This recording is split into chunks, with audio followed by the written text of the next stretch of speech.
Muito bem, pessoal. Então hoje a gente vai falar aqui sobre as ações da Kepler Weber, né? Uma gigante aí na indústria de armazenagem, né, do nosso país. Interessante que a empresa foi fundada em 1925, quase uma empresa aí centenária, né?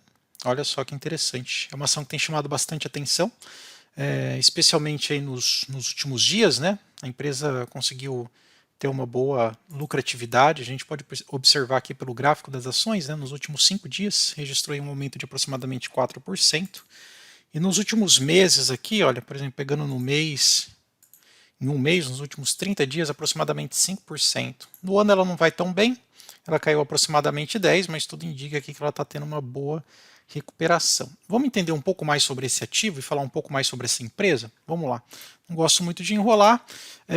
Aqui a gente consegue ver no site do Status Invest a ação, né, o ticket da ação é o QEPL3, Kepler 3.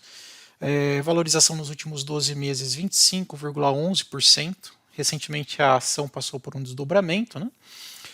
Dividendo para nós aí, pessoal, caçadores de dividendos, olha só, a empresa pagou 11,34, né? Se a gente somar isso à valorização da própria ação, já bate a nossa Selic, né? Muito bem, a mínima aí foi de 6,75, a máxima de 12, está mais ou menos no meio aí do intervalo, ok? Vamos lá. Interessante, a empresa é uma empresa que ela é líder no setor, a gente vai falar um pouco mais, pegando aqui os dados que a própria empresa fornece, mas o que a gente pode mencionar? Preço-lucro da empresa, 4,71, está aí bem abaixo da média, né, dos últimos anos. A empresa recentemente vem se estruturando, né, cada vez mais, se modernizando. Também vamos falar um pouco mais aí à frente, né, o processo de digitalização que o agro vem passando. Preço sobre valor patrimonial para uma indústria, né, uma empresa do setor também está bem razoável, né, 2,4, entendendo que a empresa, né, ela tem, como ela tem muitos equipamentos instalados, né, é normal que o preço sobre valor patrimonial seja um pouco alto, né? Muito bem. Outra coisa que chama bastante atenção são as margens brutas, o ROI de 52%, crescimento 25%, o ROIC de 40%. Incrível essa empresa, né? Eu realmente tenho acompanhado bem de perto aqui estas ações, as ações desta empresa. E outra coisa também interessante, né? Aqui, ó, vem pagando dividendo recorrente, colocando nos últimos anos, 5 anos, ó, ela vem aumentando aí a proporção de dividendos. Deu uma estourada aqui em 2022, a gente precisa ficar atento aí ao payout, né? Se não ultrapassou 50, 60% aí do payout da empresa, correndo lucro, né, transformando lucro nos dividendos, que não faz tão bem assim para o papel. Mas interessante saber que ela vem aí numa jornada de pagamento de dividendo. Até na apresentação dela fala, né, que ela vem pagando dividendos robustos e sustentáveis, né? Também tem um JCP aqui, mas tem os dividendos. A notinha aqui que passou pelo desdobramento, então dividiu por 2 aqui só o numerador de dividendos. Outra coisa que eu gostaria de trazer de interessante aqui para vocês, quem está na parte de investidor, né, desta empresa, ou até a Morgan Stanley, a Tarpon Gestora e a Trígono, né, são grandes players aí do mercado que também confiam nessa empresa e vêm investindo nela, né? Vamos falar um pouco sobre a própria empresa. Eu gosto aqui de ver alguns dados. Eu separei alguns aqui para vocês, né, como tese de investimento. Vou pegar aqui do começo, né? Então, basicamente, você vai conseguir esse documento no próprio RI da empresa. Basta colocar ali RI, o nome da empresa. Você já tem acesso aqui a toda a parte como que eu posso dizer, todo o descritivo, né, o que a empresa faz. Nesse caso aqui eu estou pegando a própria apresentação. Então a gente vê que ela está em toda a cadeia de produção e colheita, né, na parte de armazenagem. A gente vai falar que ela é líder no mercado, né, na parte de armazenagem, secagem.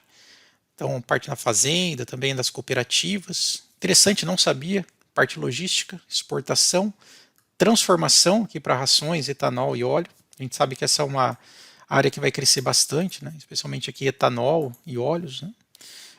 E a parte do consumo. E tudo dentro aqui embedado, né? Dentro da composição da digitalização. A Kepler Weber aí. Interessante que é Weber, né? Não é Weber, é Kepler Weber. Ela está aí se modernizando na questão da digitalização, né?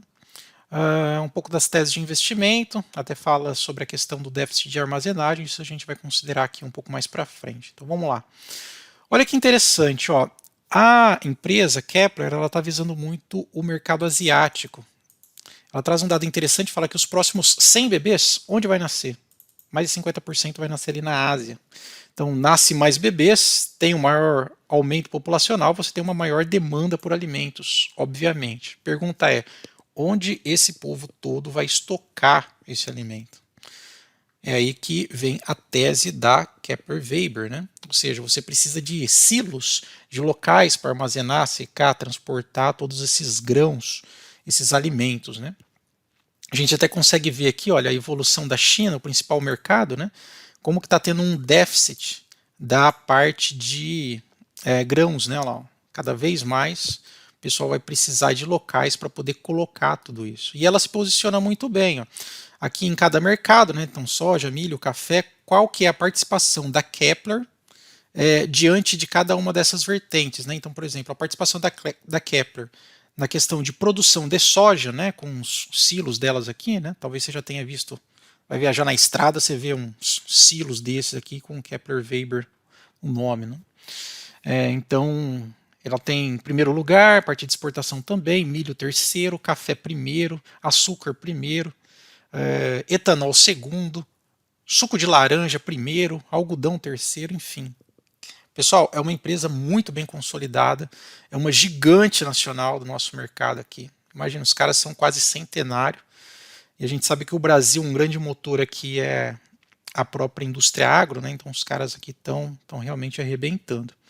Aqui fala sobre a capacidade instalada, veja que existe uma avenida de oportunidade. Olha que interessante, a Argentina, que está bem aqui do nosso lado, tem 40% de poder de armazenagem, né? Capacidade de instalada, né? Para armazenar esses grãos aí, esses alimentos. A gente está só com 15. Então imagina aqui a avenida de possibilidades e oportunidades que existe, né? Aqui também fala sobre as taxas de crescimento, a Kepler no mundo, né? Ó, 1,66, no Brasil 3,8, então está crescendo. O Brasil aí está com uma boa taxa de crescimento nessa questão. Outro dado interessante também que eu gostaria de trazer para vocês é esse daqui, olha. Veja como que o número da safra, né, por toneladas, ela vem aumentando. Grãos aqui, não sei se é soja, safra de grãos, né, por toneladas. Não sei se é soja, milho, mas deve ser o conglomerado, né? E veja aqui como que está a capacidade de armazenagem. Olha o gap que existe entre os grãos que estão sendo produzidos versus a armazenagem. Olha só esse intervalo que existe aqui. Então, esse intervalo gera uma oportunidade, né? Uma vez que você tem essa necessidade do mercado, você tem uma grande oportunidade aqui que ela se posiciona. Muito interessante, né? Aqui fala sobre as prioridades de compra, aqui já entra mais na questão de perspectiva, posicionamentos, enfim. Achei bem interessante. Aqui é uma empresa como eu, né? Tenho formação de engenharia e grande parte aqui envolve desenvolvimento de engenharia, tal, indústria 4.0 é uma coisa que eu tenho acompanhado bastante, principalmente esse tipo de empresa, né? Que mostra algumas instalações delas, são grandes instalações. Fiquei impressionado aqui, né, com o número de lugares e capacidade instalada, né, não só no Brasil, mas também fora. Olha lá, ó, se posicionando no mercado internacional, né, ó, a África, onde vai ter bastante demanda, né, de alimento, também a Ásia, né, parte da América Latina, enfim, muito interessante. Outra questão que eu observei aqui é a parte da digitalização da empresa, né? A gente sabe que o agro ele tem cada vez mais assumido aí a parte da digitalização. A gente até consegue ver aí agrotechs cada vez mais recebendo investimento e os caras compram mesmo, né? Investem nessa área, porque é uma área que tem boa lucratividade, né? Então, Kepler-Weber aí está mirando bastante essa indústria, né? ESG, parte da digitalização. Aqui mostra um pouco do que a gente falou, grandes players no mercado, né, grandes investidores aqui, né, institucionais que detêm parte das ações dessa empresa. Então, pô, os caras estão confiando bastante. Né? A gente sabe que, lembra no último vídeo que a gente falou sobre a humildade intelectual, né? Quem é a gente para se aventurar ou querer se propor a situação de que sabemos mais do que os caras que estão lá dentro, né? Então, pô, se os caras estão apostando não, investindo, né? Quem sabe a gente pode também colocar nossa exposição nesse tipo de empresa, né? É uma empresa muito sólida, Tenho gostado muito, acompanhado bastante aqui essa empresa, né? Aqui mostra algumas realizações que ela tem feito, projeto Panambi, a migração para o novo mercado, isso ajuda muita gente, né? Pequeno investidor. Enfim, outra coisa que eu gostaria de mencionar para vocês, está quase que no final aqui desta apresentação, ó.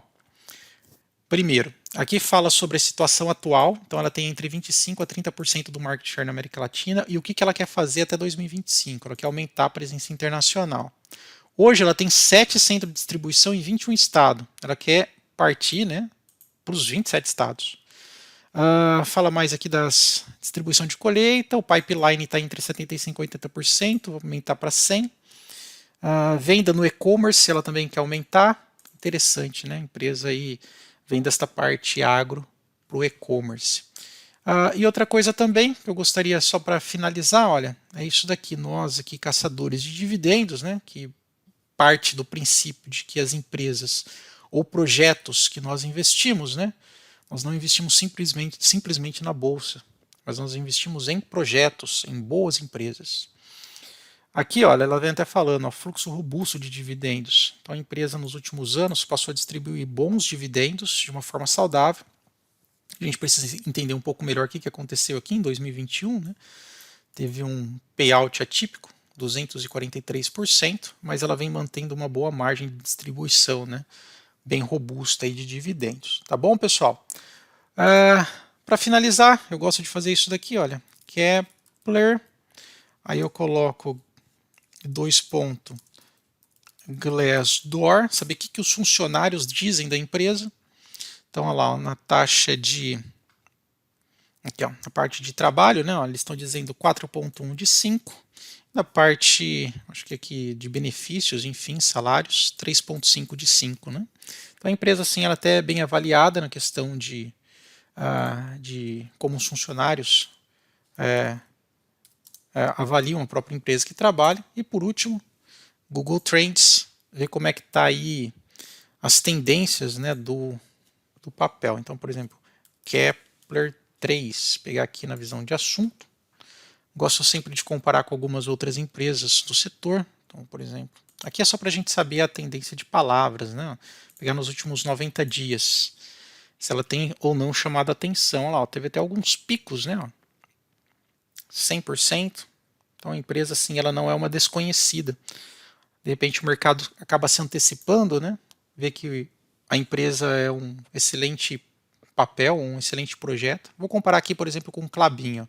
Vamos colocar aqui KLBN4, por exemplo, em pesquisa, só para a gente ter uma análise comparativa. E vou colocar também, vou colocar uma de um setor diferente, ó, AES, não vamos colocar AES Brasil, não, vamos colocar uma de dividendo, TAI 4, vai, é a principal aí de dividendo. Olha lá, olha que interessante, ela não perde por muito não, pessoal, ó. Nos últimos 90 dias em pesquisas na web, né, geral, ó, ela tem um índice aqui de aproximadamente 15, enquanto Klabin, que é a grande famosa aí, né, excelente empresa, 51 e a Taesa 29. A gente até consegue ver uma certa, como que eu posso dizer, competitividade, né, do termo aqui. Eu gosto de fazer essa análise só para a gente saber como é que tá, né. A Klabin está tendo um aumento repentino, o BB Seguridade. A própria Kepler Weber também está tendo um aumento repentino aqui no volume de buscas no Google. Interessante, né? A gente comparar isso. Eu gosto, pelo menos, de saber como é que está. Aí o pessoal está de olho nesse papel. Será que eu devo me antecipar? Enfim, essa é a análise que eu faço. Lembrando que não é uma dica, nem uma recomendação de investimento, né? Apenas informação para que todos vocês aqui possam tomar suas próprias decisões, tá bom? Pessoal, me despeço aqui. Agradeço muito a atenção de vocês e, por favor, caso tenha gostado do vídeo, considere dar um joinha, se inscrever no canal e escreva para nós aí no campo de comentário, aí para mim, qual ação você gostaria de ver ou que tem chamado aí a sua atenção, tá bom? Agradeço muito o tempo e a atenção de vocês. Até mais. Tchau, tchau.